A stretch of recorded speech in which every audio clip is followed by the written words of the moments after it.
ngayon, Sabado. Walang pasok.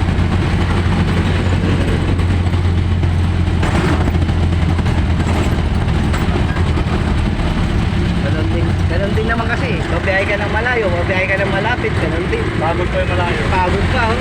Nakapos dito, malaki yan. Biyahe ko, Harrison Mabini, Cubao. Masada rin ako, kakapagod. Nag-pandemic, kaya hindi na ako nagbiyahe. Bahala.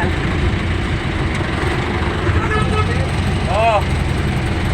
Pagod yun. Layo ng biyahe. Tapos kailangan nyo lahat, kabisado mo, isang bago ka o magkano.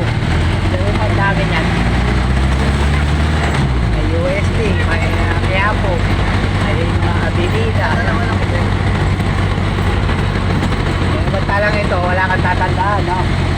Isang diretso lang yun, tatandaan mo kailangan.